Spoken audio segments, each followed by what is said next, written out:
नमस्कार साथियों, स्वागत है आप सभी का हमारे YouTube चैनल में। और हम उपस्थित हैं आपके लिए यूपी टेट 2026 एग्जाम को लेकर गणित विषय के इस महत्वपूर्ण वीडियो में। जैसा कि हम लोग गणित में भिन्न चैप्टर पढ़ रहे हैं और उसका हमने पहला पार्ट आपको बताया था, जिसमें हमने भिन्नों के प्रकार की बात की थी। ठीक है, तो आज हम बात करेंगे भिन्नों की तुलना हम किस प्रकार करते हैं, क्योंकि यहाँ से प्रश्न अक्सर पूछे जाते हैं। तो साथियों, आज हम देखेंगे भिन्नों की तुलना करना। क्या देखेंगे? भिन्नों की तुलना करना। मतलब हम लोग भिन्नों की तुलना किस प्रकार करते हैं, छोटी भिन्न, बड़ी भिन्न कैसे ज्ञात करते हैं, ये हमें आज पता चल जाएगा और हम इसी से संबंधित आज अपने वीडियो में चर्चा करेंगे और आपको समझाने का प्रयास करेंगे। तो चलिए शुरू करते हैं आज का ये वीडियो, जिसमें हम पढ़ेंगे भिन्नों की तुलना करना। तो इसके लिए अगर हम पहले प्रकार की बात करें, किसकी बात करें? पहले प्रकार की अगर हम बात करेंगे तो पहले प्रकार में क्या होगा? अगर क्या है, अगर दी गई अगर दी गई प्रत्येक प्रत्येक भिन्न दी गई प्रत्येक भिन्न के अंश समान हो। ठीक है, अंश समान हो। अगर दी गई प्रत्येक भिन्न के अंश समान हो, तब तब क्या होता है साथियों? तब जिस भिन्न का तब तब जिस तब जिस भिन्न का हर सबसे छोटा होगा, जिस भिन्न का हर सबसे छोटा होगा, वह सबसे बड़ी भिन्न होगी। वह सबसे बड़ी भिन्न होगी। ये आपको याद रखना है। ठीक है, जैसे जब हम हर समान की बात करें, वो अंश समान की बात करेंगे, तो जिसका हर छोटा होगा वह सबसे बड़ी होगी। तो अगर हम अब उदाहरण की बात करें, किसकी बात करें साथियों? उदाहरण की बात करें, इसमें उदाहरण समझें। तो उदाहरण के लिए हमने क्या कर दिया? 5/12। ठीक है, व 5/7। ठीक है, अब इन दोनों में क्या है? इनमें दोनों भिन्नों के इनमें दोनों भिन्नों के क्या है? अंश समान। दोनों भिन्नों के अंश समान हैं। है समान कि नहीं है? समान है ना? तो अतः जिस भिन्न का, अतः की जगह इस लिखें, अंश समान है। अब चूंकि 5/7 का हर छोटा है, क्या देखते हैं हम? यही तो देखते हैं, जिस भिन्न का हर छोटा होगा वही भिन्न बड़ी होती है। का हर छोटा है, अतः 5/12 व 5/7 में 5/7 बड़ी होगी। में बड़ी होगी, ये आपको याद रखना है। उम्मीद है सभी को समझ में ये आ गया होगा कि अगर दो भिन्न दी हुई हैं, उनमें पता करना है कौन सी भिन्न बड़ी है और उनके अंश समान हैं, तो हम क्या करेंगे? ऐसी भिन्न देखेंगे जिसका हर सबसे छोटा हो, वही भिन्न सबसे बड़ी हो जाएगी। अब हम बात करेंगे टाइप 2 की। किसकी बात करेंगे साथियों? टाइप 2 की। अब हम बात करेंगे टाइप 2 की। अब टाइप 2 में अगर आपसे कहा जाए यदि भिन्नों का हर यदि भिन्नों का हर समान हो, यदि भिन्नों का यदि भिन्नों का हर समान हो। ठीक है, तब तब क्या होगा, तब जिस भिन्न का अंश बड़ा होगा, तब जिस भिन्न का अंश बड़ा होगा, बड़ा होगा, वह भिन्न बड़ी होगी। ठीक है, वह भिन्न बड़ी होगी। तो ये आपको याद रखना है। ठीक है, अब इसे हम उदाहरण से समझते हैं। अगर इसे हम उदाहरण से समझें, जैसे 2/9 व 1/9। ठीक है, ये दो भिन्न दी हुई हैं, अब इनमें पता करना है। तो इनमें क्या है, क्या है इनमें, जिसका अंश बड़ा होगा वही भिन्न बड़ी होगी। क्यों, क्योंकि इधर हर क्या है, समान है।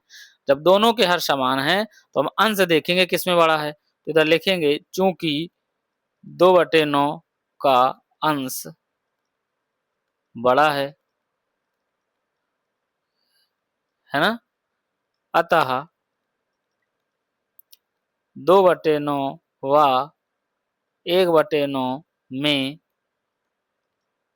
2/9 बड़ी होगी। 2/9 बड़ी होगी। उम्मीद है सभी को ये भी समझ में आ गया होगा, जो टाइप 2 है इसका। ठीक है, भिन्नों की हम तुलना सीख रहे हैं, कौन सी भिन्न बड़ी होती है, कौन सी भिन्न छोटी होती है। तो हमने दो प्रकार पढ़ लिए, एक में जिसका अंश समान था वो देखी, अब हर समान वाली देखी। अब हम बात करेंगे टाइप 3 की। ठीक है, क्या देखेंगे, टाइप 3 की।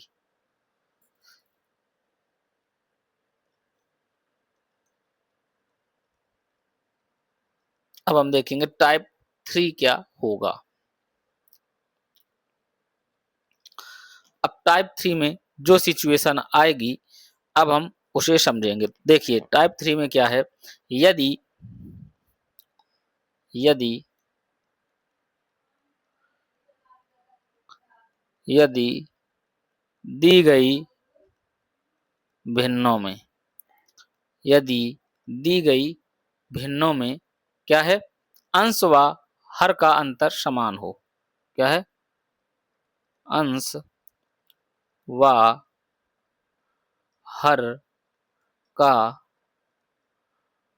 अंतर समान हो। ठीक है, हर भिन्न में अंश और हर का जो अंतर है वो एक जैसा है, तब क्या होता है, ठीक है, तब दो कंडीशन बनेगी। तब क्या होगा, तब दो कंडीशन बनेगी।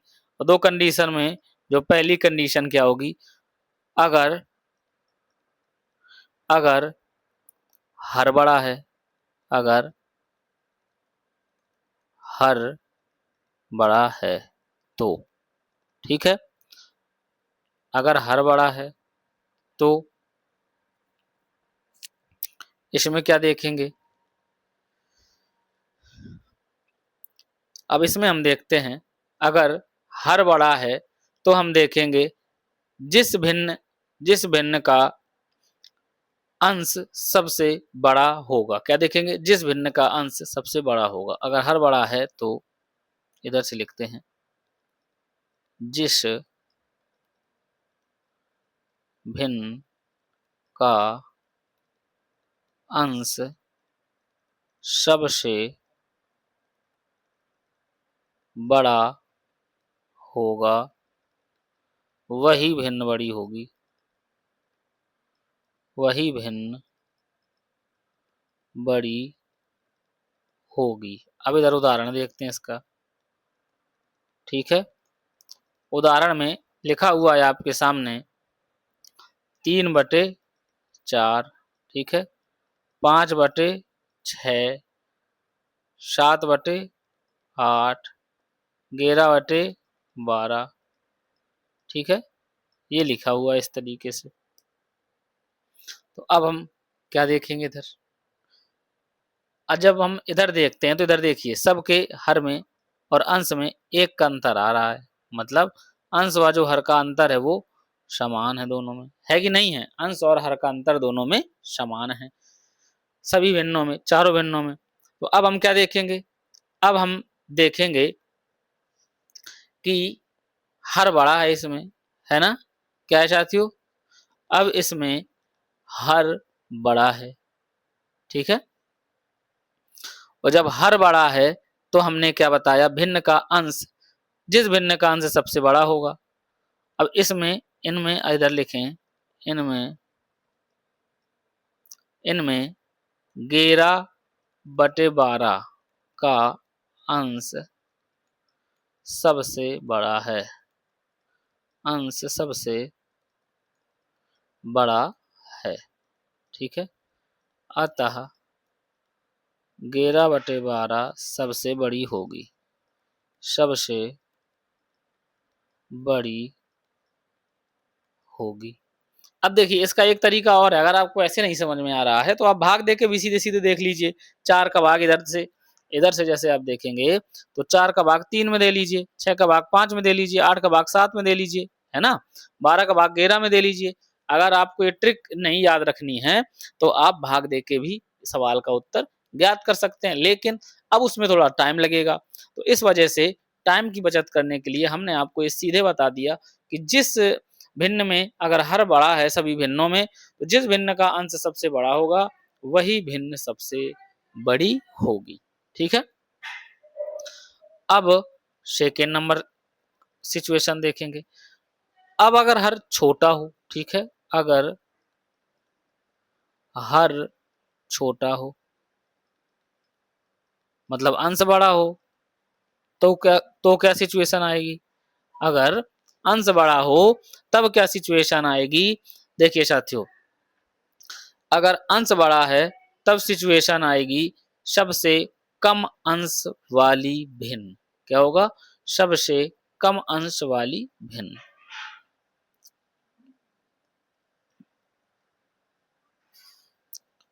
सबसे कम अंश वाली भिन्न सबसे बड़ी होगी, भिन्न सबसे बड़ी होगी। मतलब जिस भिन्न का अंश सबसे छोटा होगा, ठीक है? इधर अगर हम लिखें, जिस भिन्न का अंश सबसे छोटा होगा वही बड़ी होगी, वही सबसे बड़ी होगी, ठीक है? अब उदाहरण देखते हैं इधर। अब इसके हम उदाहरण समझते हैं। जैसे 5/4, ठीक है? 9/8, ठीक है? 9/8 हो गया। 11/10, 25/24, ये भिन्न हैं, ठीक है? अब इनमें सबसे छोटा अंश किसका है? किसका है सबसे छोटा अंश? में 5/4 का अंश सबसे छोटा है, अंश सबसे छोटा है, ठीक है? अतः 5/4 भिन्न सबसे सबसे बड़ी होगी। अब इसका देखिए हम दूसरा तरीका भी बता दें, सीधे-सीधे भाग दे के देख लेते हैं इनमें। आपको डाउट लग रहा हो अगर, तो देखिए 4 का भाग 5 में दे के देखते हैं। तो देख के देखते हैं इधर, 4 एकम 4, क्या बचा? 1 बचा। अब दशमलव लगाएँगे, 0 बढ़ाएँगे, 4 दूनी 8, ठीक है? 2 बचा, अब फिर 0 बढ़ा देंगे, 4 पंचे 20। क्या आ गया? इस भिन्न का मान आ गया 5/4 बराबर क्या आ गया? 1.25 आ गया। क्या आ गया? 5/4 बराबर 1.25 आ गया। अब हम दूसरे का भाग देके देख लेते हैं। 8 का भाग 9 में देखेंगे। देखिए 8 एकम 8, 1 बचा, दशमलव लगाया, 0 बढ़ाया, फिर 8 एकम 8, 2 बचा, फिर 0 बढ़ाया, तो 8 दूनी 16, ठीक है। फिर 4 आया, तो 1.12, इधर पूरा पूरा दे के देख लेते हैं। 0 बढ़ाया, 8 पन 40, ठीक है। तो अब ये क्या हो गया, 9/8, 9/8 बराबर क्या हो गया, 1.125, ये हो गई वैल्यू इसकी, ठीक है। अब इसके बाद देखेंगे 11/10 का और 25/24 का। तो 10 का भाग 11 में लेके देखेंगे, 10 का भाग 11 में लेके देखेंगे, 10 एकम 10, 1 आ गया, है ना।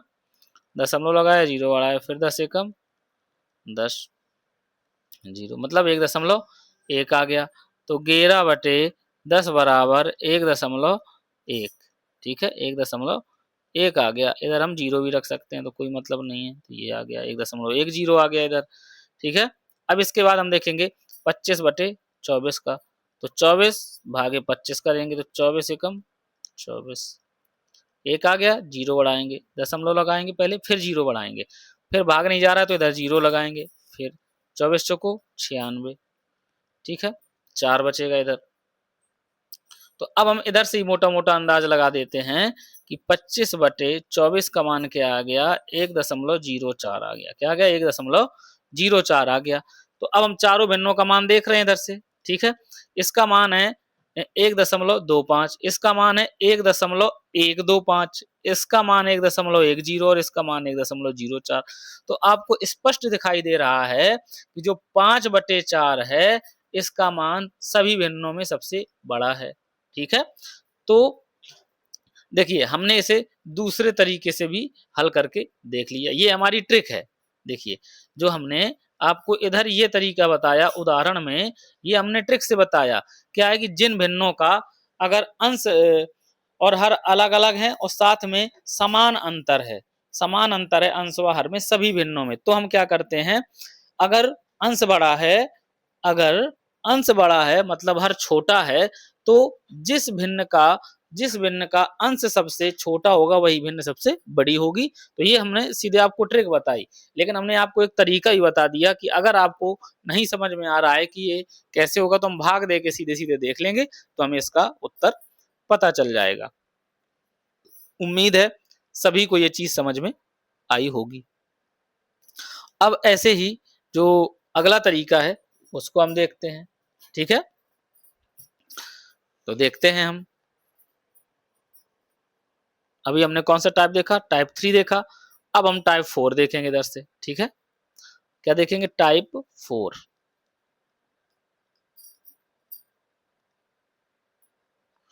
टाइप 4 क्या कह रहा है, टाइप 4 कह रहा है आपसे, अगर भिन्न के अंश व हर अलग अलग हैं, ठीक है, अगर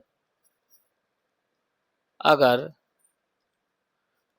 भिन्नों के अंश व हर अलग अलग हैं, अलग अलग हैं, ठीक है। तो अगर भिन्नों के अंश व हर अलग अलग हैं, तो हम क्या करेंगे, तो हम क्या करेंगे, भिन्नों को दशमलव में बदल लेंगे, ठीक है। तो भिन्नों को दशमलव में बदलकर छोटी व बड़ी भिन्न ज्ञात कर लेते हैं। छोटी व बड़ी भिन्न ज्ञात कर लेते हैं। ये बिल्कुल साधारण सा सवाल है। अब उदाहरण में अगर आपसे कह दिया जाए, क्या उदाहरण में आपसे कह दिया जाए 2/7, 3/8, ठीक है। अब इनमें क्या है, भिन्नों के अंश व हर अलग अलग हैं, तब हम क्या करेंगे, इसमें आपसे सवाल दे दिया जाए में कौन सी बड़ी होगी, में कौन सी भिन्न बड़ी होगी। तब आप क्या करेंगे? अब इसको हल करके हम लोग देख लेते हैं। इसको हल कैसे करेंगे साथियों? देखते हैं। बिल्कुल सरल सवाल है। हम भाग दे के सीधा-सीधा देखेंगे, जैसे हमने आपको ऊपर अभी तरीका बताया ना, सेम इसी तरीके से हम सॉल्व करके पता कर लेते हैं। तो अब हम इधर लिख देते हैं 2/7 और इधर लिख देते हैं 3/8। अब 7 का भाग 2 में दे के देखेंगे तो भाग तो पहले जाएगा नहीं, तो 0 लगाएँगे, फिर दशमलव लिखेंगे। तब इधर 0 लगाएँगे, तब 7 दूनी 14 आ जाएगा। ठीक है? अब इधर क्या 6 आ जाएगा। आ जाएगा कि नहीं आ जाएगा? फिर 0 बढ़ाएँगे, ठीक है? तो 8 बार भाग जाएगा, 56 आ जाएगा। तो 2/7 का मान क्या आ गया? 2/7 बराबर आ गया 0.28। हमने 2 अंकों तक निकाल लिया इसका मान। आगे भी निकलेगा लेकिन हमने सुविधा के लिए 2 अंकों तक निकाल लिया। अब हम 8 का भाग 3 में देकर देखते हैं इधर से। 8 का भाग जब हम 3 में देख के देखेंगे तो भाग तो जाएगा नहीं, तो इधर स्टम्प बिंदी लगाएँगे। फिर इधर 0 बढ़ाएँगे, 8 तिया 24, ठीक है? 8 तिया 24। अब घटाएँगे तो 6 बचेगा, 30 में 24 घटाएँगे 6 ही तो बचता है, 0 बढ़ाएँगे। अब इधर से 8 सत्ते 56, क्या बचा 4, फिर 0 बढ़ाया तो 8 पंच 40, ठीक है? अब इसका मान क्या आ गया? इसका मान आ गया 0.375 आ गया। किसका मान? 3/8 का मान। किसका मान आ गया साथियों? 3/8 का मान आ गया 0.375। तो अब आपको सामने दिख रहा है कौन सी भिन्न बड़ी है, चूंकि 3/8 का मान बड़ा है। क्या है? अब इधर नीचे अगर लिखेंगे, चूंकि 3/8 का मान ज्यादा है अतः 3/8 भिन्न 2/7 से बड़ी होगी। बिल्कुल साधारण सा सवाल है। उम्मीद है सभी को ये सवाल भी समझ में आया होगा। तो हमने भिन्नों की तुलना करके हमने देखी कि कौन सी भिन्न बड़ी होगी और कौन सी भिन्न छोटी होगी। तो उम्मीद है सभी को समझ में आ गया होगा कि कौन सी भिन्न बड़ी होगी और कौन सी भिन्न छोटी होगी, हम तुलना करके ज्ञात कर सकते हैं। तो अब हम आगे के जो भिन्नों के सवाल हैं वो अगले वीडियो में देखेंगे। सभी लोग अपनी तैयारी इसी प्रकार बनाए रखें। मिलते हैं आपसे अगले वीडियो में। नमस्कार।